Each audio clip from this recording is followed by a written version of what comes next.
What if the government could not track $3.8 trillion? Yes, you heard me right. Well, I'm going to tell you what that is all about today. You came here for the truth, so let me unveil that for you. We've heard this before. The numbers were different though. Imagine it happened again, but it was even bigger. You are seeing some problems with auditing that are going on right now. And while the government has set up the IRS to go after people, they should be pointing it at themselves because we've got a big problem. All of that here today. Let's begin. We're going to talk about the little oops that happen. Well, first thing you got to know is that governments spend a lot of money. We know this. It goes one place, it goes another, and it goes out the back door as well. In the case of Canada, pretty funny, Justin Trudeau said that his government has always exercised fiscal restraint. He said this with a straight face, and he did not even crack a smile. I mean, it's unbelievable to tell a bold-faced lie like that. You see this from every government. It's not just Canada. And of course, it's not just one place. We see it all the time. It's because they're able to spend without any scrutiny. Sometimes it takes a crisis and there needs to be an emergency and there has to be something written where it would allow trillions of dollars to go in one direction or another. But what happens when you lose sight of all of that money? Can you believe it? That there are trillions of dollars that go unaccounted for. This happens not one time, but it happens every single year. Let's look into it. Here we have it.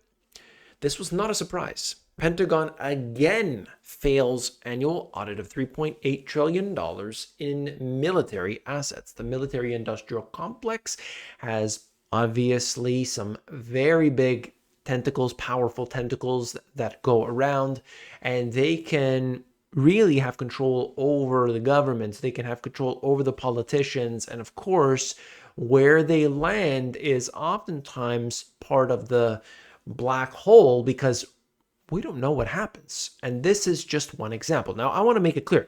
Just because they can't track the 3.8 trillion doesn't necessarily mean that it was just given off to one company or one individual or whatever, but it means that they basically, in the accounting, in their books, they can't figure out where it went. So you can use your imagine with that, but I just wanted to explain the distinction there. Okay, so they talk about this, and it's important just to understand there's a lot, but auditing the department's $3.8 trillion in assets and $4 trillion in liabilities is a massive undertaking. But the improvements and changes we are making every day as a result of these audits positively affect every soldier, sailor, airman, marineman, guardsman, and the DoD civilian. Oh, that's right. So they're making changes, they're making things happen. And as these audits go through, I mean, it's going to get better, right? They're going to be able to track everything, right? I mean, they're not going to make this mistake again, right? Well, what if it was actually getting worse? Worse. Hundreds of independent auditors examine the Pentagon's books each year to determine whether it can account for the money it's given and how effectively the military is spending it. There are three possible audit ratings: an unqualified opinion, a qualified opinion, and a disclaimer of opinion. So it goes in to basically describe that and the way this ended up. The whole point, all I want to get to, is they cannot account for this money. Like I said, it's gone one place, it's gone another place, and supposedly that has all been tracked. But when the audit is done, they can't figure it out. Now, it's a little bit more difficult than, your balance sheet at home. Even if you had a small business, it's a lot more complicated than that. We're talking about things that are international. And of course, there's so many different levels of government. It applies to a lot of different people and places and of course, across time as well. But it should be tracked and there should be accountability, but it's not. And does it matter, what time of year or what administration? No, this goes beyond that. This is the military industrial complex, and they don't have time length, the 4 years, 8 years.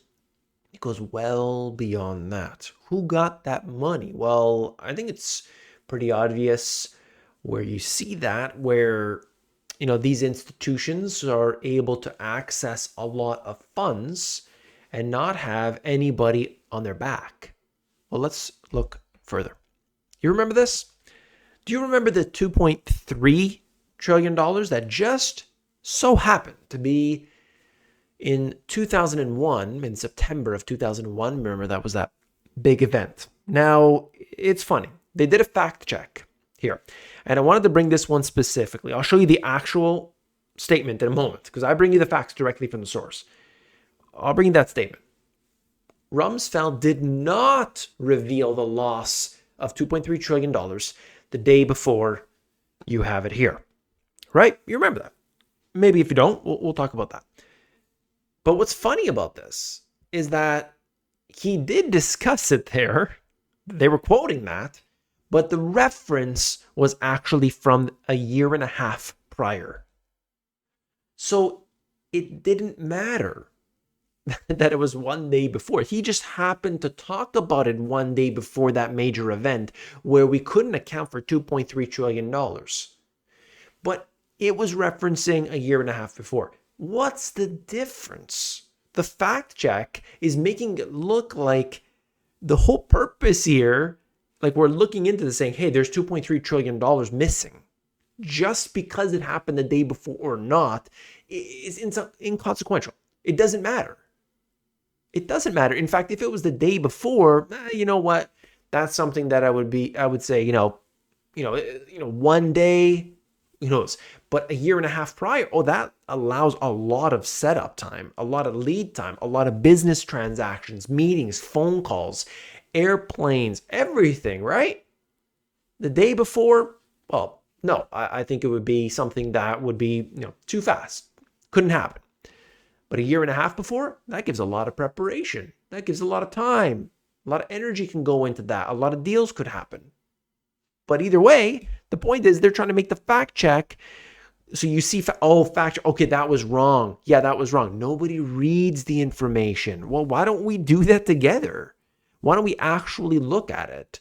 And you see it for yourself. For the accounting entries, this is their report. Okay? This comes directly from the defense.gov website. I'm not making this up, people. And if you appreciate this level of depth, hit that thumbs up button. Okay? Because you support me when you do that. When you share this with your family, friends, coworkers who are willing to dig into this deep, well then you're doing it a favor. And by simply giving it a thumbs up, you help that other people who are interested in this stuff, let them know about it. Quote, for the accounting entries, $2.3 trillion was not supported by adequate audit trails or sufficient evidence to determine their validity. $2 trillion was not reviewed because of time constraints. They didn't even review it. So where did it go? What happened? Oh, we don't know. We don't know. Like, it's wild. And by the way, the date here, you can just see it there for yourself up at the top in the year 2000. Okay. So they don't, the money, trillions of dollars is going over to the military industrial complex and you have no idea, not accounted for year after year after year. Doesn't that bother you? Doesn't it give you a little bit of pause and think to yourself, maybe there's something wrong here.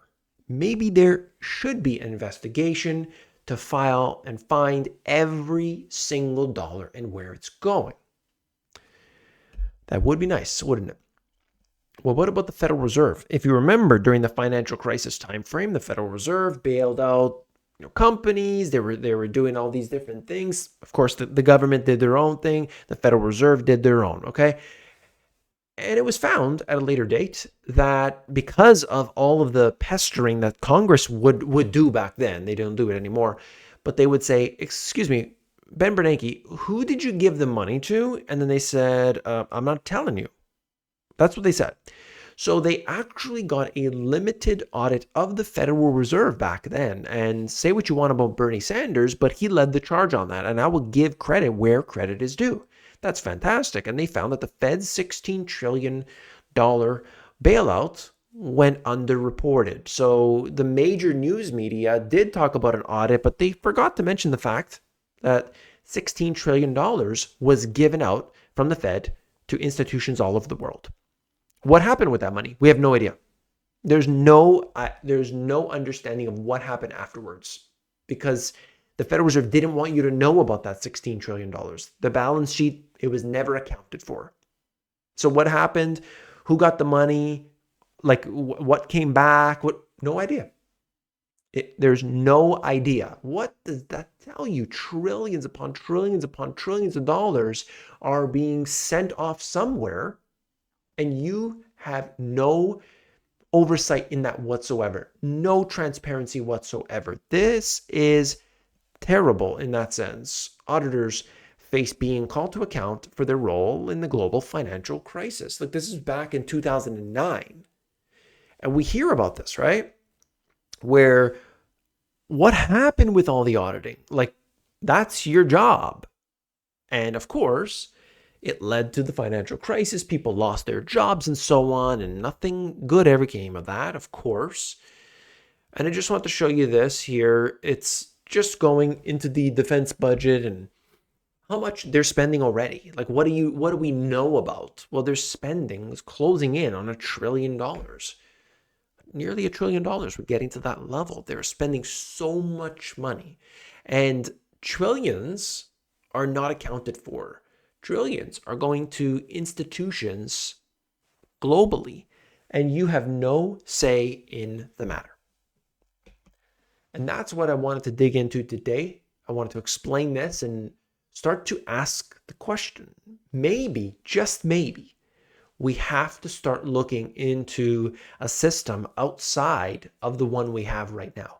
That we should look at all of these factors and start to piece the puzzle together and realize that it's not one person. You can't put your blame on that one, but know that there's an interconnected web that goes real deep. And this is just one element of that big puzzle. But we start to look at this and it starts to make sense. Wait a minute.